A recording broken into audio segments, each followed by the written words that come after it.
No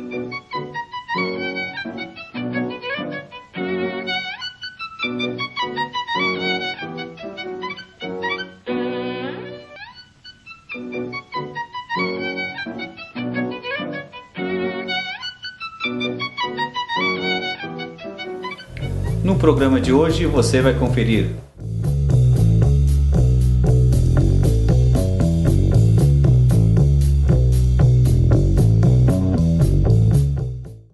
denúncia.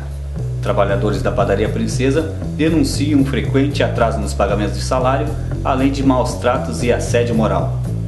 Lair de Matos entrevista a integrante do grupo vencedor do processo eleitoral da UFPEL, Rosane Brandão. No quadro cultural, o músico e compositor Juliano Guerra fala e apresenta seu novo trabalho solo. Essas e outras informações você confere aqui no programa Nossa Luta.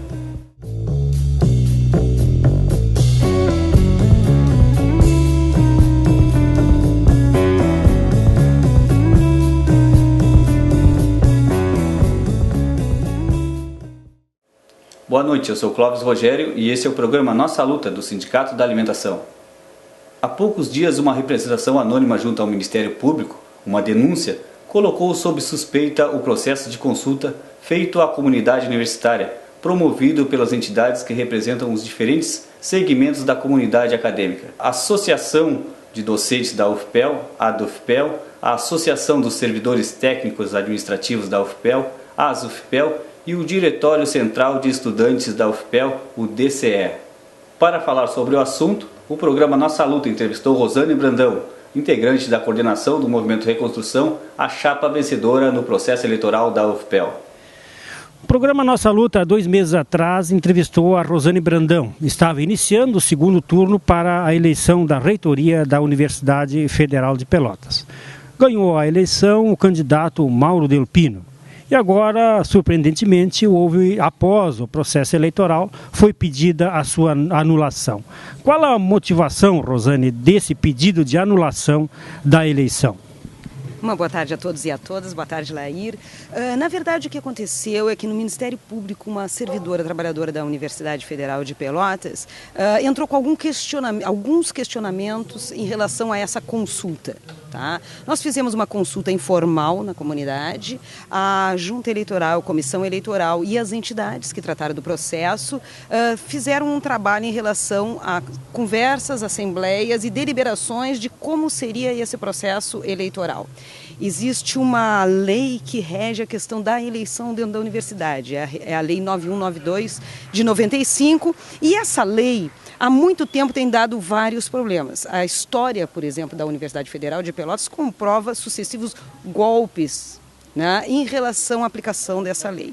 Golpes contra a democracia da universidade. Golpes contra a democracia na universidade. O governo, portanto, emitiu uma nota técnica, né, tentando ajustar. Não mudou a lei, mas colocou uma nota técnica. Nessa nota técnica, ele prevê uma consulta informal à comunidade no voto paritário, tá?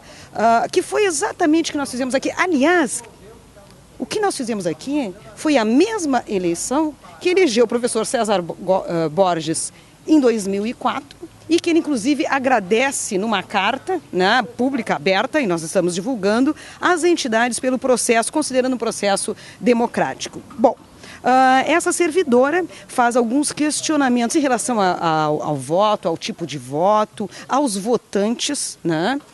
Quem votou, quem deixou de votar, enfim, e ela eu acho até engraçado, ela coloca então que nesse processo, que o processo, na visão dela, seria um processo que não vale absolutamente nada. No entanto, por uma questão financeira, ela prevê que se utilize esse mesmo processo, mas com um cálculo diferente, o cálculo que ela imagina 70-30, que coincidentemente tira a vitória legítima do professor Mauro Delpino e dá a vitória ao professor Manuel. Não acredito que o professor Manuel compactue com isso. No entanto, essa é uma questão que está realmente andando no Ministério Público, as entidades já fizeram defesa desse processo, não acredito que vá adiante. Quais as entidades? As 3 entidades, a UFPEL, DCE e a ADUFPEL. Não acredito. São a representação de professores trabalhadores e alunos. Isso, técnicos administrativos e estudantes da universidade. Então, por enquanto, o Ministério Público não nos deu resposta em relação a esse processo. Mas, sinceramente, Laíra, eu não acredito que isso renda frutos. Acho que não. Então, não é exatamente pedido uma anulação, é solicitado, feito uma nova contagem, digamos assim, um novo método. Exato, um novo método, aproveitando todo o processo que na visão dela não vale absolutamente nada, mas ela dá uma ideia de cálculo, né? Não acredito que isso vá adiante, até porque foi uma consulta informal que se fez e agora é aguardar que o Conselho Universitário se manifeste em relação a isso. Aí sim, Laír, teremos desdobramentos. Conselho Universitário é a autoridade máxima no que diz respeito a esta eleição? Isso, a Lei 919295, ele coloca que quem fará a lista tríplice é o Conselho Universitário ou um colegiado que o englobe. Portanto, é possível que se tenha o COSEP, o CONDIR, enfim, né? Mas são os representantes da comunidade que elaboram essa lista tríplice para levá-la ao MEC, e nessa lista tríplice, então, vai os candidatos a reitor e não o candidato a vice-reitor mais. Esse é nomeado pelo reitor eleito, né? O reitor nomeado, digamos assim, depois. Né? Mas essa lista tríplice serão os 3 mais votados? Aí é que está uma questão que tem nos colocado, eu não diria apreensivos, porque eu não consigo mais acreditar que, na verdade, nós não deixaremos, né, mais um golpe acontecer na Universidade Federal de Pelotas. As denúncias estão colocadas na rua, o que é a universidade hoje é uma coisa que a gente tem vivenciado, né, e nós não deixaremos que aconteça. No entanto, o nosso reitor, na minha opinião, ele tem uma ideia fixa em relação a isso, né? Eu até entendo, né? Acho que nessa situação é assim, ó, vão-se os dedos, os anéis ou o braço inteiro. Entre assumir a reitoria, uma composição que não tem feito parte dos últimos 20 anos da universidade, pode significar para ele descobrir muitas coisas. Acho que ele está preocupado em relação a isso. Acho que tem que ficar. Pelas denúncias do Ministério Público, eu acho que é procedente isso. No entanto, eu não acredito que o Conselho Universitário, as pessoas que compõem o Conselho Universitário se prestem a esse papel. Não acredito nisso. O processo foi absolutamente liso, o processo foi absolutamente negociado e foi... Todos os candidatos concordaram, nós temos vídeos disso, enfim, até porque não teria acontecido o processo se não tivessem concordado, por óbvio, né? Tu chegar depois que perdeu uma eleição e negar isso, né? Tem o candidato do reitor, é verdade, o candidato do reitor no momento foi o professor Manuel Breneiro de Moraes, né? Ele colocou isso, aparece... Tem fotos do professor César vestindo a camiseta dele. No entanto, e aí é uma visão que eu estou colocando absolutamente minha, não acredito que o professor Manuel se preste a isso. No entanto, também, vou repetir, não podemos esquecer que nós estamos lidando com o professor César Borges, que a gente tem escutado bastante, né, de que será feita uma outra lista no Conselho Universitário com outros nomes que sequer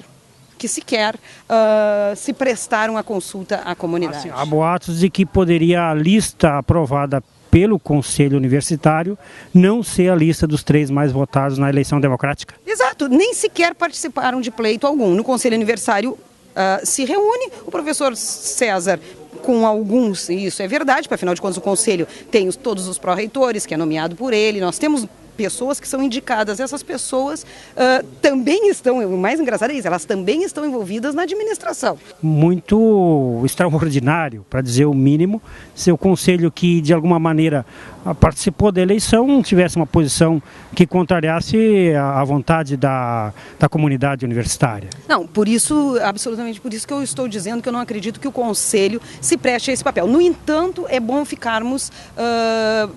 de olho aberto. Por quê? Por que eu vou dizer? A lista tríplice vai elaborar uma lista tríplice em que todos terão o mesmo peso. E então o ministro é que decide quem será o reitor. Sim, o ministro é que decide quem será o reitor. O ministro tem a prerrogativa de escolher qualquer um dos 3, mas é habitual que ele escolha o primeiro nome da lista que lhe é apresentado?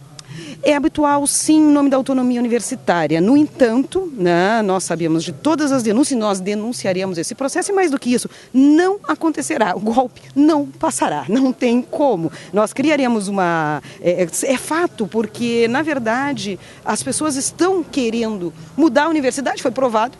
Foi provado já através do voto e não é mais possível, não é concebível. Eu não acredito também que, mostrando toda a situação, o ministro deixe de nomear o professor Mauro Delpino. Acho uma luta inglória deles, acho também que não deveriam se prestar para esse papel, mas cada um faz juízo do que faz, não é? Então, um olho aberto conhecendo o professor César. Por quê? Por que não convocou o Conselho Universitário? Por que não convocou até agora? As eleições aconteceram, o segundo turno aconteceu dia 20 e 21 de junho, por que não convocou até agora? As entidades já pediram. O professor César alega que somente depois da greve, eu nunca vi ele tão preocupado com a greve, alega que somente depois da greve, né? Porque se é uma pauta nossa isso, chamar o conselho, essa é uma pauta nossa de greve, né? Então, de fato, a gente acha que... Tem pessoas que acham que ele está ganhando tempo. Acho que o professor Manuel já viu isso, perdeu a eleição, correto, a maneira como tem se comportado. Agora, está criando um clima na cidade das pessoas quererem se manifestar no Ministério Público, chega a ser risível no caso dessa servidora, né? Chegar e dizer que o processo ele é horroroso, não serve em absolutamente nada, mas que uma recontagem já lhe serve. Eu acho que o Ministério Público, quando olhar isso, vai ter vontade de chorar, né? Nós ouvimos a Rosane Brandão, funcionária da Universidade Federal de Pelotas, que falou sobre o pleito eleitoral e os seus desdobramentos.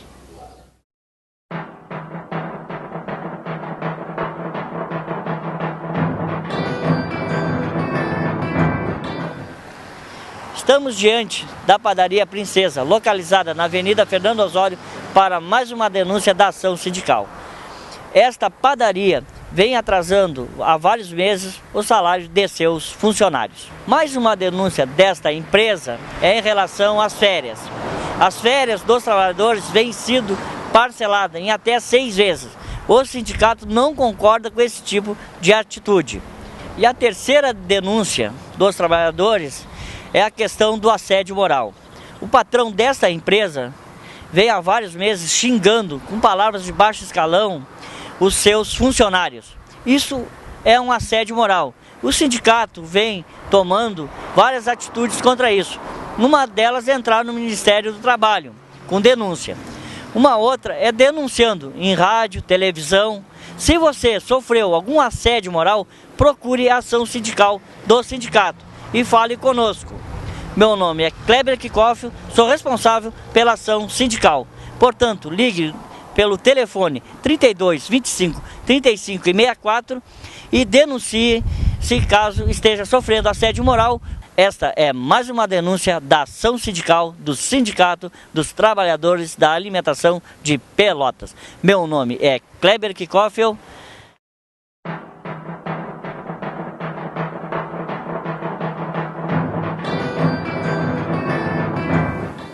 Campanha de doação de sangue. Apoie essa ideia. O Sindicato da Alimentação convida a todos e a todas a entrarem nessa campanha. Doe sangue. Para estar apto a doar sangue é necessário ser saudável, ter idade entre 18 e 65 anos, peso superior a 50 quilos, além de não ser usuário de drogas injetáveis. Mais informações podem ser obtidas através do telefone 053 32 22 3002, que é o telefone do Hemopel, que fica localizado na Avenida Bento Gonçalves, número 4569.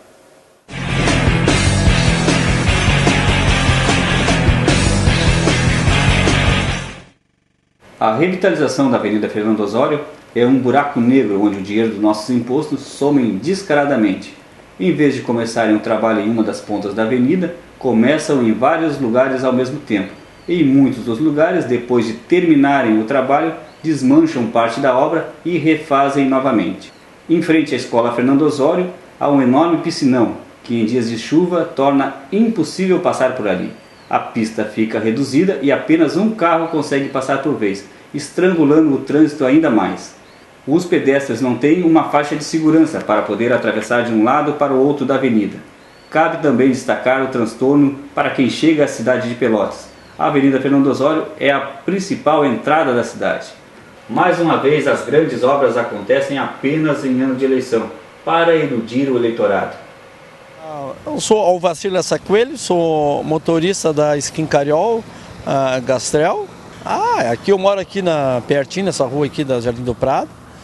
Já tem dado uns quantos acidentes de moto aí. Só o transtorno, né, que tá dando, né? Essas paradas, né? Vendo aí nessa entrada da Lindóia aí, né? O resto, a hora que tiver pronto, vai ficar uma maravilha essa Fernando Osório. Me tiraram um pouco dos retornos, que tinha bastante, né? Aqui, os vizinhos aí onde eu moro, aqui Jardim do Prado, até estão gostando muito, né, tia? Somente quem passa pro outro lado para comprar alguma coisa na padaria, né? Vai aqui para o outro lado, para Lindóia, né? A hora que passa a ficar pronto, né? Por enquanto tá dando mais transtorno, né? Não, aqui na frente não fizeram faixa nenhuma. Nós que tem essa tela vermelha aí e nós abaixamos para passar pro outro lado aqui, né? Tem. Ontem mesmo eu vi uma moto pegar um tonte, pegar um cachorro aqui aqui e por mais um pouquinho o cara até foi artista, se equilibrou e não conseguiu. A sorte dele não caiu, né? Aqui seria bom uma passarela aqui. Não sei o que eles vão fazer. Seria muito bom. Não sei aqui nessa entrada da Lindóia, vão fazer uma rótula, né? Deve fazer uma rótula ali. É muito movimentado, né? A chegada da cidade, né? É um atalho muito grande, né? Pega 116, né? O movimento é intenso por aqui. Isso aí sempre foi assim, né? Sempre foi assim, faz muitos anos, e só que eu moro aqui, eu sou de Canguçu, que eu moro aqui faz 7 anos. E desde o tempo que eu moro aqui, eu tô vendo essa promessa de arrumar a Fernando Osório, e agora até um dia saiu, né? Mas é isso aí que tá falando, né? Um pouco, né? Chega de política, é isso aí mesmo, né? Pode ser que inaugure, antes das políticas, né? Antes do prefeito, quem sair eleito aí. Como podemos observar, diariamente o transtorno para o pedestre que atravessa tanto a faixa de segurança, quanto ao grande fluxo de veículos também passando aqui pela Avenida Fernando Osório.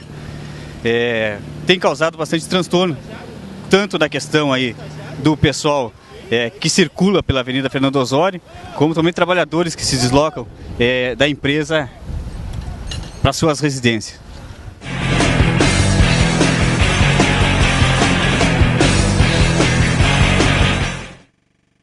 Confira como foi a 6ª rodada e como está a tabela de classificação da 2ª Copa de Futsal Livre, promovida pelo Sindicato da Alimentação. E veja também os lances da última rodada que ocorreu na quarta-feira, dia 8, no Ginásio Zecão. A 6ª rodada da Copa de Futsal do Sindicato da Alimentação, realizada no dia 8 de agosto, no Ginásio Zecão, que fica localizado na Avenida Fernando Osório, número 5.890, ali na entrada do Pestano, teve então 3 jogos realizados na 6ª rodada. O primeiro jogo, Pelotas 7, Irgovel 1 pelo grupo D, Josapar 1, Consulate Manutenção 3 pelo grupo A e Obelisco 3, Família 8 pelo grupo C. São os 3 jogos realizados da Copa de Futsal do Sindicato da Alimentação.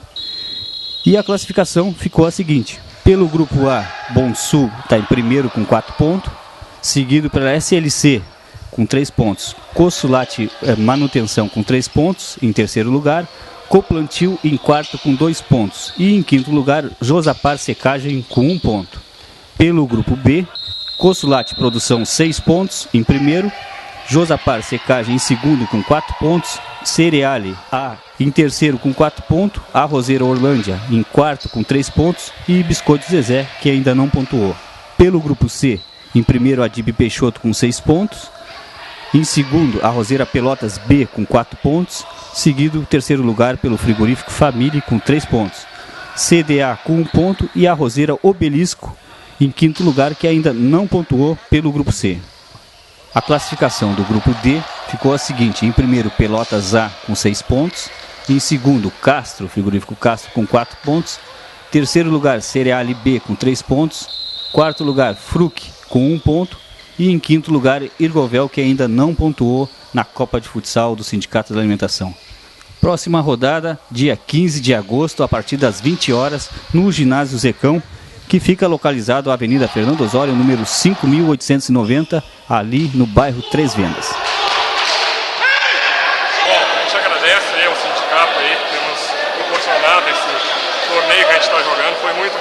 a gente teve uma participação muito boa, o pessoal jogou bem, a gente quer homenagear também o pessoal da Consulate lá que se uniu, treinou para estar aqui e a gente ganhou, graças a Deus. Obrigado, pessoal. Eu achei que o nosso time marcou bem, né? E se acertamos no primeiro jogo, nós ganhamos apertado, eu acho que o time está se achando. Tem tudo para melhorar cada vez mais. Eu acho que foi mérito de treino, nós estamos treinando bastante. Eu acho que foi mérito de todos os jogadores. A disciplina está sendo muito boa. Acho que temos na sexta rodada, acho que deu 2 cartões vermelhos só e esperamos que continue assim até o final do campeonato. O quadro cultural de hoje traz um bate-papo com Juliano Guerra, músico e compositor de Canguçu, que recentemente gravou seu primeiro disco solo, Lama. Ele conversou com Ediane Oliveira sobre a produção do disco. E o convidado do quadro cultural de hoje é o compositor e músico Juliano Guerra, que recentemente gravou o seu primeiro disco solo, Lama. Juliano, seja muito bem-vindo ao quadro cultural. Muito obrigado, Didi. E aí, quando é que a música começou na tua vida? Bom, eu comecei a ter lições de violino aos 6 anos de idade. Na época era um instrumento muito caro, então eu acabei trocando por... teria que comprar um instrumento menor, o 3/4, que chamavam na época, era meio salgado para a época, assim. Então eu comecei a aprender teclado ainda quando era moleque. Depois a minha irmã tinha um violão, com 13 anos eu passei pro violão, que é meu instrumento favorito, digamos assim, até hoje. E é o instrumento que eu uso para compor também. E tentar mesmo ser músico, assim, digamos, para valer, eu comecei ali pelos 17 com a minha primeira banda de rock. A gente gravou 2 demos, a gente viajou um pouco, fez alguns shows. Depois eu tive outros projetos, tive o Grupo Noesis aqui em Pelotas, né? Com o Eugênio Bassi também, que hoje trabalha comigo também no disco Lama. E vem tocando desde então, aí, participando de algumas coisas. E esse teu disco Lama é um disco que está sendo gravado bem artesanalmente, a gente pode chamar assim, né? Tu tá gravando na tua casa, em Canguçu, com todo um projeto de músicos junto contigo. Fala um pouco sobre esse projeto mais recente. Pois é, então o Lama, ele partiu, eu acredito, assim, de uma necessidade mesmo de registrar as composições, e a gente sabe como é difícil conseguir o financiamento para um disco de estúdio, né? Tudo a gente depende ou do Procultura ou de apoio da iniciativa privada. E acabou surgindo aí essa possibilidade de fazer o disco com o Eugênio Bassi, né? E de gravar lá mesmo. O Eugênio tinha um pouco de equipamento, eu tinha algumas outras coisas, eu andava estudando bastante já técnicas assim de mixagem, de gravação. Depois, mais tarde, o Diego Portela também embarcou com a gente, foi pra lá. E o disco acabou sendo... Na verdade, eu estou muito mais satisfeito com ele do que eu estaria com o disco de estúdio. Pra te falar bem a verdade, assim. Foi muito legal o processo, a gente tentou capturar no disco esse processo de fazer, de se juntar lá na minha casa, que é lá no interior de Canguçu, e passar dias e dias a fio lá trancados, fazendo os arranjos, gravando as músicas e convivendo também, né? Nós somos também amigos, além de... Juliano, o teu disco ele vai estar disponível a partir do dia 18. Como faz para ter acesso? Quais são os contatos? O disco vai estar disponível, ele é lançado no dia 18, também virtualmente no site www.julianoguerra.com. É um trabalho muito legal que está sendo feito pelo Thiago Salvador, aí, o meu amigo Thiago Salvador, que está cuidando de toda essa parte. Quem quiser acessar o site, já tem 2 músicas lá disponíveis, 2 músicas do disco, Inclemente e Camélia, já estão disponíveis para ouvir. E o disco vai ser vendido, as cópias são numeradas à mão e vai ser vendido nos shows direto com a gente. O disco, quem quiser comprar o disco pode ir ao show e quem quiser ouvir pode baixar de graça da internet. Aqui então com o Eugênio Bassi, violão, Diego Portela, cavaco. Apresentar uma música então, Samba da Consolação.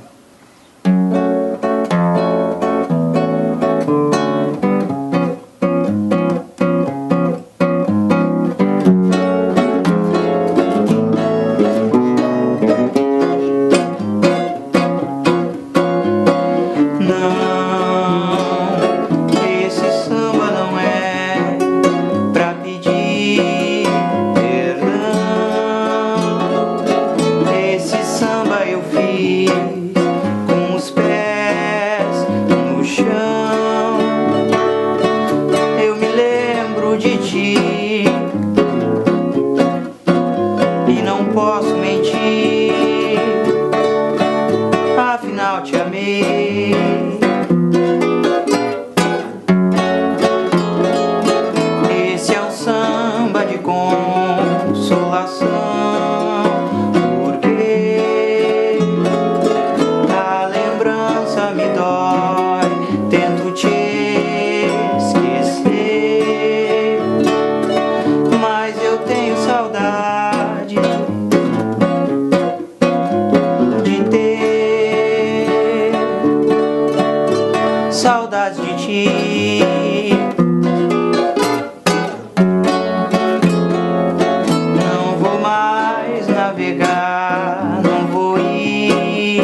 pedaço de mim.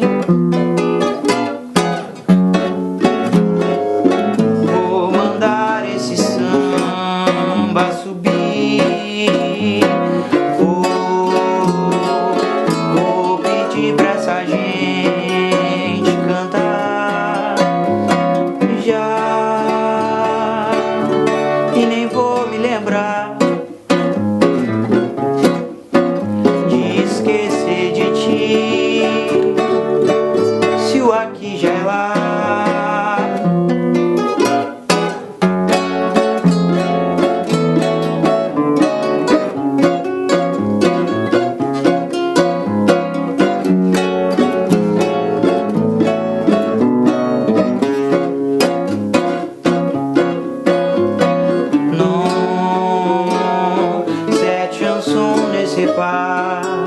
Pour te dire pardon, cette chanson je l'ai fait sans rêver oh rien. Je me souviens de toi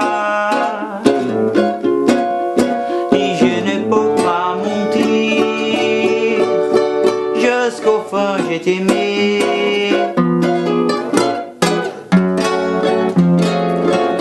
Samba, c'est du consolation, parce que ton souvient elle m'aide, je veux oublier. Je me souviens de toi et je ne peux pas mentir, jusqu'au fond je t'aimais.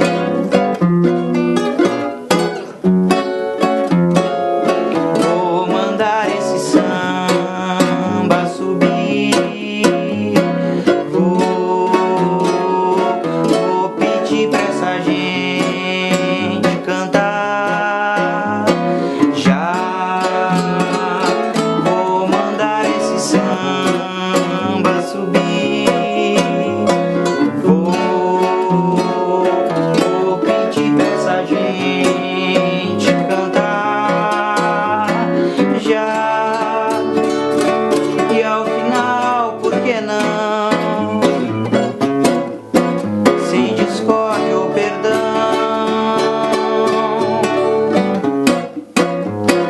sorri.